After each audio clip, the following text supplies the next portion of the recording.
கண்ணியத்திற்குரிய பெரியோர்களே, இன்று ஓதப்பட்ட ஆயத்துகளில் ஒன்று, அல்லாஹ் ஜல்ல ஷானஹு வ தஆலா மனிதனுடைய வாழ்வாதாரங்களை எப்படி அமைத்திருக்கிறான் என்ற விவரத்தை சொல்லுகிறான். மனிதர்கள் அந்த வாழ்வாதாரங்களை பங்கீடு செய்கின்றார்களா அல்லது நாம் செய்கிறோமா என்று கேட்கிறான். ஒவ்வொரு மனிதனுக்கும் அவனுடைய ரிஸ்கை நிர்ணயித்து கொள்வதற்கு, அளவீடு செய்வதற்கு எந்த நபிக்கும் அல்லாஹ் பவரை கொடுக்கவில்லை. யாருக்கும் அந்த அதிகாரத்தை தரவில்லை. அல்லாஹ் நேரடியாக பொறுப்பேற்றிருக்கிறான். அதில் யாருடைய கூட்டும் இல்லை. ஏனென்றால் மனிதனை பொறுத்தவரையில் ஒரு மனிதனுக்கு இன்ன பொருளை கொடுக்க வேண்டும் என்று இருக்குமானால் அந்த நேரத்தில் அவன் வேறொரு இடத்தில் இருக்க வேண்டியது வரும். அந்த இடத்தை கவனிப்பானா, இந்த ஆளை கவனிப்பானா, எப்படி கவனிப்பான், யாரிடத்திலே சொல்லி கவனிப்பான்? பல பிரச்சனைகள் மனித வாழ்வில் குறுக்கிடுகின்றன. எனவே இந்த வேலையை மனிதன் யாரும் செய்ய முடியாது. எனவே தான் நபிமார்களிடத்திலே கூட அல்லாஹ் ஒப்படைக்கவில்லை. நஹ்னு கஸம்னா பைனஹும் மஈஷத்தஹும், அவருடைய வாழ்வாதாரங்களை அவர்களுக்கு இடையிலேயே நாமே பங்கீடு செய்தோம். ஃபில் ஹயாத்தி துன்யா, உலக வாழ்க்கையில். அதிலே வரஃபஅனா பஅதஹும் ஃபௌக பஅதி, இப்போ நாம் எப்படி பங்கிட்டு கொடுத்தோம் என்பதை பார்க்கிற போது நாம் சிந்தித்தால் புரியும். நமக்கு ஒரு பிளேட்டில் சாப்பாடு வருதுன்னு சொன்னால் அதற்கு பின்னாலே ஒரு பெரிய குழு வேலை செய்திருக்கிறது. ஒரு மனிதனுடைய கல்விலே அல்லாஹ் போடுகிறான், நிலத்தை நீ வாங்கு, அதிலே விவசாயம் செய், விவசாயம் செய்வதற்கான ஏற்பாடுகளை நீ செய் என்று அவனுடைய கல்விலே அல்லாஹ் போடுகிறான். அவன் நிலத்தை வாங்குகிறான். அதற்கு விவசாயம் செய்ய வேண்டும், நீர்வாய்ச்ச வேண்டும், அதற்கு சேவைகள் செய்ய வேண்டும் என்ற எண்ணத்தை இன்னொருவனுடைய கல்விலே போடுகிறான். அதன் மூலமாக நம்முடைய வாழ்வாதாரம் சிறக்கும் என்று அவனுக்கு தோணுகிறது. அவன் போய் அங்கே வேலைக்கு சேர்றான். அதிலே சென்று அவன் நீர் பாய்ச்சுகின்றான், விவசாயம் செய்கிறான், நாற்று நடுகின்றான், எல்லாமே செய்கின்றான். அறுவடை காலம் வருகிற போது அதை அறுவடை செய்து கொண்டு வருகிறான். அந்த நெல்மணிகளை எல்லாம் ஸ்டாக் செய்வதற்கு ஒரு இடம், அதை கொண்டு போய் ஹோல்சேல் டீலர்களிடத்திலே ஒப்படைப்பது, அதை நெல்லுகளை அரிசியாக ஆக்குவது, அந்த அரிசிகளை கொண்டு போய் ஒரு ஹோல்சேல் டீலரிடத்திலே ஒப்படைப்பது, கடைசியில் ரிட்டைல் கடைகளுக்கு கொண்டு வருவது, அதை ஒரு மனிதன் போய் வாங்க வேண்டும் என்று தோணுவது, அதை வாங்கி கொண்டு வந்ததற்கு பிறகு அதை சமைத்து கொடுக்க வேண்டும் என்ற எண்ணத்தை ஒரு ஆணோ அல்லது பெண்ணுடைய கல்விலே போடுவது, அதற்கு பிறகு அதை பரிமாறுவது என்று ஒரு சாப்பாட்டினுடைய ஒரு பிளேட் வருகிறது என்று சொன்னால் அதற்கு பின்னால் ஒரு பெரிய டீம் ஒர்க் வேலை செய்கிறது என்பதை பார்க்கின்றோம். அதே எல்லா பொருளுமே அப்படித்தான். நமக்கு ஒரு துணி கிடைக்கிறது என்று சொன்னால் அந்த துணிக்கு தேவையான மெட்டீரியல்களை தயார் செய்ய வேண்டும், அதற்கான இன்வெஸ்ட்மெண்ட் நாம் செய்ய வேண்டும் என்று ஒருவருடைய கல்வியிலே தோணுகிறது. அந்த கம்பெனியில் போய் வேலை செய்ய வேண்டும், நாம் பணம் சம்பாதிக்க வேண்டும் என்று இன்னொருடைய கல்வியிலே அல்லாஹ் போடுகிறான். தானாக அது தோணுகிறது. ஒவ்வொருவரும் ஒரு டிபார்ட்மெண்ட்டை விரும்பி எடுக்கிறான். எல்லோரும் ஒருபோல அல்ல. ஒருவன் பணக்காரன் இந்த வேலையை செய்ய வேண்டும் என்று நினைக்கின்றான். ஒரு ஏழையாக இருக்கின்றவன், ஒரு செருப்பு தைக்கின்றவன், இது ஒரு நல்ல தொழில், நம்முடைய பாரம்பரியமான தொழில், இந்த காலமாக இதெல்லாம் சம்பாதிச்சுட்டு இருக்கிறோங்கிற எண்ணத்தை அவனுடைய கல்வியில் எல்லாம் போடுறான். ஒவ்வொருத்தருக்கும் ஒரு எண்ணத்தை போட்டு அவர்களை அந்த செயல்பாட்டின் பக்கம் அல்லாஹ் ஒரு உத்வேகத்தை, ஒரு உந்துதலை கொடுத்து அவர்களை கொண்டு வந்து சேர்க்கின்றான். எல்லோருமாக சேர்ந்து ஒரு பொருளை உற்பத்தி செய்கின்றார்கள். இந்த வகையில் ஒரு மனிதன் இன்னொரு மனிதன் பக்கம் தேவை, அவன் மூன்றாவது மனிதன் பக்கம் தேவை, அந்த மூன்றாம் அவன் நாலாவது மனிதன் பக்கம் தேவை, நாலாம் அவன் ஐந்தாவது மனிதன் பக்கம் தேவை. இப்படியே உலகத்தினுடைய அமைப்பு ஒருவருக்கொருவர் பரஸ்பரம் தேவை உள்ளவர்கள் என்ற ஒரு நிலையில் தான் அல்லாஹ் இந்த உலகத்திலே ரிஸ்கை பரிமாறுகிறான். நஹ்னு கஸம்னா பைனஹும் மஈஷத்தஹும் ஃபில் ஹயாத்தி துன்யா. இதை விளக்கி கொண்டே போகலாம். எக்கனாமிக்கல் ரீதியாக, மனிதனுடைய பொருளாதார ரீதியாக மனிதன் எப்படி அமைத்திருக்கின்றான், மனிதன் அமைத்தானா என்பதை சிந்தித்து பார்த்தால் மனிதன் இதிலே தோல்வியுற்று விடுவான். ஒவ்வொருத்தருடைய கருத்து ஒரு மாதிரி இருக்கும். ஒருத்தன் கேபிட்டலிசம் என்ற ஒரு கொள்கையை கொண்டிருப்பான். அவன் முதலாளித்துவத்தை கொண்டு அவன் இப்படித்தான் இருக்க வேண்டும் என்று அவன் ஒரு தத்துவத்தை சொல்லுவான். பொதுவுடை தத்துவத்தை கொண்டவன் அவன் ஒரு தத்துவத்தை சொல்லுவான். ஒவ்வொருவரும் ஒரு கருத்தை சொல்லுவார்கள். இஸ்லாம் என்ன சொல்லுகிறது என்பதை பார்த்து அல்லாஹ் ஜல்ல ஷானு வ தஆலா இந்த வாழ்வாதாரங்களை பிரித்து கொடுக்கின்றான். அதிலே எல்லோருக்கும் ஒன்று போல் அல்ல. வரஃபஅனா பஅதஹும் ஃபௌக பஅதின் தரஜாத். ஒருவரை விட மற்றொருவருக்கு சில அந்தஸ்துகளை உயர்த்தி தருகின்றான். எல்லாம் ஒன்று போல் இருக்கார். ஏன் அவனுக்கு மட்டும் கார் வாங்கி கொடுத்துருக்கான், எனக்கு மட்டும் இதை வாங்கி கொடுத்துருக்கிறானே அப்படின்னு கேட்டால், உனக்கு தகுதியானதை அல்லாஹ் தந்திருக்கிறான், அவனுக்கு தகுதியானதை அவனுக்கு தந்திருக்கிறான். இப்படித்தான் விளங்க வேண்டுமே தவிர இது ஓர வஞ்சனை என்றோ அல்லாஹ் ஏற்றத்தாழ்வை ஏற்படுத்துகின்றான் என்றோ நாம் விளங்கக்கூடாது. 3 பேர் மகனு இருக்கானுங்க, 3 பேருமே எனக்கு இந்த காரு வேணும் அப்படின்னு சொல்லி 50 லட்ச ரூபா காரு 3 பேர்த்துக்கு வாங்கி கொடுத்தான். ஒருத்தர் 2 பேர்த்துக்கு வாங்கி கொடுக்குறான், இன்னொருத்தருக்கு வாங்கி கொடுக்க மாட்டேன்னு சொல்கிறான். வாங்கி கொடுக்கல. இன்னொரு தடவை உனக்கு ஏதாவது செய்கிறேன், நான் வேறு ஒன்று செய்ய. காரணம் என்னென்னா அவனுக்கு கார் ஓட்ட தெரியாது, பராமரிக்க தெரியாது, விவரம் இல்லை. இது போன்ற ஏதாவது ஒரு காரணத்தினால் அவனுக்கு அந்த பொருளை தரவில்லை. 2 மக்கள் 3 பேர் இருக்கிறாங்க.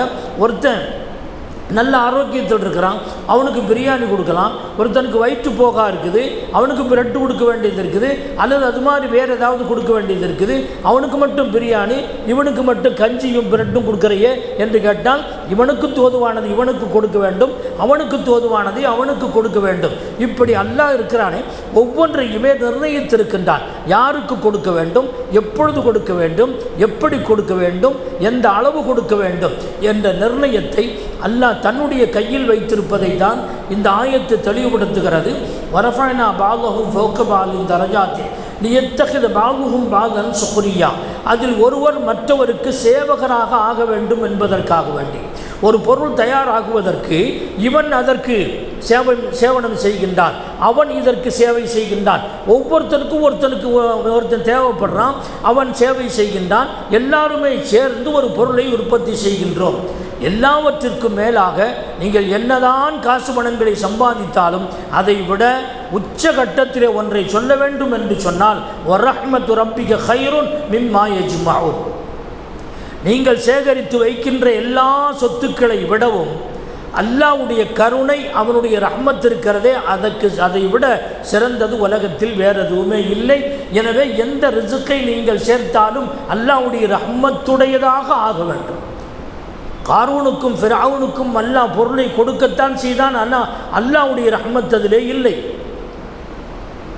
நபிமார்களுக்கு அல்லாஹ் ஜல்ல ஷானு வ தஆலா சுலைமான் அலைஹிஸ்ஸலாமுக்கு ஆட்சி அதிகாரத்தை கொடுத்தான். தாவூத் அலைஹிஸ்ஸலாமுக்கு அல்லாஹ் ஆட்சி அதிகாரத்தை கொடுத்தான். அதிலே அல்லாஹ்வுடைய ரஹ்மத் இருந்தது. உஸ்மான் ரலியல்லாஹு அன்ஹு அவர்களுக்கு செல்வத்தை கொடுத்தான். அல்லாஹ் அவருடைய ரஹ்மத் அதிலே இருந்தது. எனவே அல்லாஹ்வுடைய பொருத்தமும் ரஹ்மத்தும் எதிலே இருக்குமோ அது சிறந்த ரிஸ்க். எதிலே இல்லையோ அது எவ்வளவுதான் எத்தனை கோடிதான் இருந்தாலும் கூட அல்லாஹ்வுடைய விருப்பம் இல்லாதது இருக்கிறதே, அது நோய் நொடிகளை, பல வகையான சேதாரங்களை, ஆபத்துகளை, முசீபத்துகளை கொண்டு வந்து சேர்க்க வல்லது என்ற கருத்தை தான் வரஹ்மத்து ரப்பிக கைருன் மிம்மா யஜ்மஊன் என்ற வார்த்தையிலே சொல்லுகிறான். அல்லாஹ் பொறுப்பேற்றிருக்கிறான் என்றால் யாரையும் சும்மா விட மாட்டான். எல்லோருக்குமே ரிஸ்கை அல்லாஹ் வைத்திருக்கிறான், அளந்து வைத்திருக்கிறான். கொஞ்சம் கூடவோ குறையவோ அவனுடைய ரிஸ்க் குறைகிறது என்று சொன்னால் அவனுடைய ஆயுசு குறைந்து விட்டது என்று அர்த்தம். அவனுடைய ரிஸ்க் தீர்ந்து விட்டது என்று சொன்னால் அவனுடைய ஆயுள் தீர்ந்து விட்டது என்று அர்த்தம். ஆயுள் தீர்ந்தால்தான் அவனுடைய ஆயுள் நிறைவடையும். எனவே தான் அல்லாஹ் தன்னுடைய கையிலே வைத்திருக்கிறான். வமா மின் தாபத்தின் ஃபில் அர்தி இல்லா அலல்லாஹி ரிஸ்குஹா.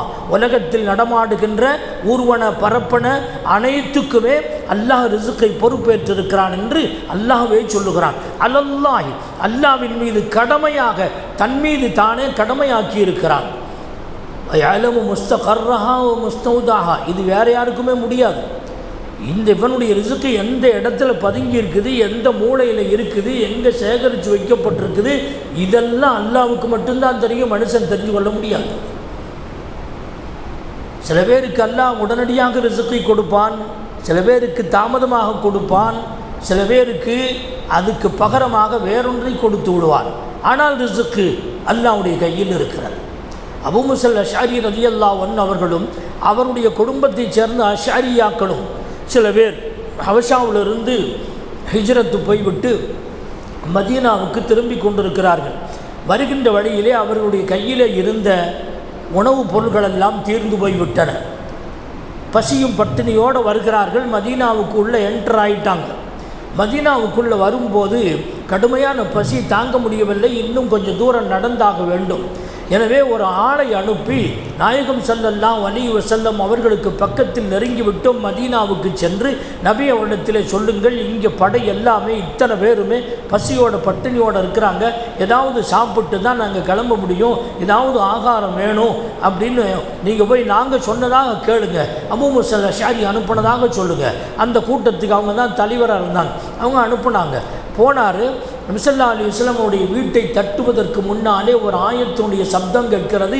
இந்த ஆயத்து தான், பூமியில் இருக்கக்கூடிய அத்தனை பேர்களுக்குமே அல்லாஹ்வின் மீது ரிசுக்கு கடமையாக இருக்கிறது, கண்டிப்பாக ரிசுக்கை கொடுப்பான்.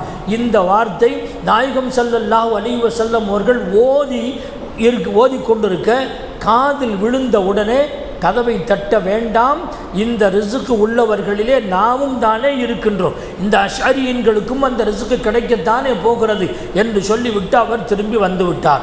வந்தவர் அனுப்பி வச்சாங்களே அவங்கள்ட்ட ஏதாவது சொல்லணுமல்ல, ஒன்றும் சொல்ல, ஒன்று இப்படி சொல்லிட்டார், ரிசுக்கு கண்டிப்பாக அல்லாஹ்வுடைய புறத்திலிருந்து நமக்கு கண்டிப்பாக வரும் அப்படின்னு சொன்ன உடனே எல்லாரும் வழங்கிட்டாங்க. ரசூலுல்லாஹ் அனுப்பிச்சி வைக்கிறாங்க அப்படின்னு வழங்கிட்டாங்க.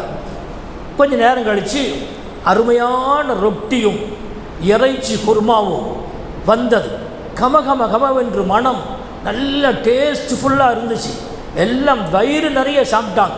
சாப்பிட்டு முடித்ததுக்கு பிறகும் மீதம் இருந்துச்சு. என்ன செய்யலான்னு ஆலோசனை பண்ணாங்க. ரசூலுல்லாஹ்ட்டே கொண்டு போய் திரும்ப கொடுத்துடலாம் அப்படின்னு முடிவு பண்ணாங்க. போனாங்க. நாயகம் ஸல்லல்லாஹு அலைஹி வஸல்லம் இடத்தில், யா ரசூலல்லாஹ், தாங்கள் அனுப்பி வைத்த ரிசுக்கு நாங்கள் எல்லாரும் வயிறார சாப்பிட்டு விட்டோம், இப்போ இது மீதமாக இருக்குது, தாங்கள் இடத்துல கொண்டு வந்தோம் அப்படின்னு சொன்னப்போ பெருமானார் ஸல்லல்லாஹு அலைஹி வஸல்லம் சொன்னார்கள், நான் ஒன்றும் அனுப்பலையே, நான் அனுப்பிச்சி வச்சதல்லவே, இது எங்கிருந்து உங்களுக்கு வந்துச்சு அப்படின்ட்டு சொல்லுகிறார்கள் பெருமானார் ஸல்லல்லாஹு அலைஹி வஸல்லம்.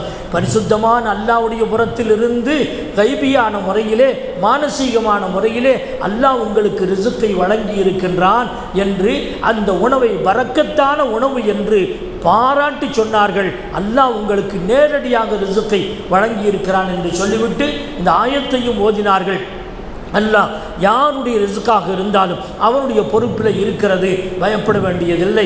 அல்லாஹ் நான் அனுப்பினாலும் சரி, யார் அனுப்பினாலும் சரி, அல்லாஹ் அனுப்பி கொடுத்து விடுவான், அவனுடைய பொறுப்பு என்ற கருத்தை பெருமானார் ஸல்லல்லாஹு அலைஹி வஸல்லம் சொன்னார்கள் என்பதை இந்த ஆயத்துக்கு கீழே எழுதுகின்றார்கள். ஆகவே கண்ணியத்திற்குரியவர்களே, நாம் ஹராமை தேடி எப்படியாவது காசு சம்பாதித்து விட வேண்டும், அதிகப்படுத்தி விட வேண்டும் என்று ஹலால் முறை அல்லாமல் வேறு வகையிலே தவறான முறையிலே போய் முயற்சிக்க வேண்டிய அவசியமில்லை. எதுவாக இருந்தாலும் நம்முடைய ரிசுக்கு நம்ம இடத்திலே வந்தே தீரும் என்ற எண்ணத்தை நாம் கொள்ள வேண்டும். அல்லாஹு ஜல்ல ஷானு வ தஆலா தன்னுடைய ரஹ்மத்து நிறைந்த ரிசுக்கை நம் அனைவருக்கும் தருவானாக. ربنا تقبل دعانا وصلاتنا وصيامنا وقيامنا وركوعنا وسجودنا وتضرعنا وتخشعنا وتمم تقصير أعمالنا إنك على كل شيء قدير. صل على النبي سيدنا محمد وآله وصحبه أجمعين والحمد لله رب العالمين. صلى الله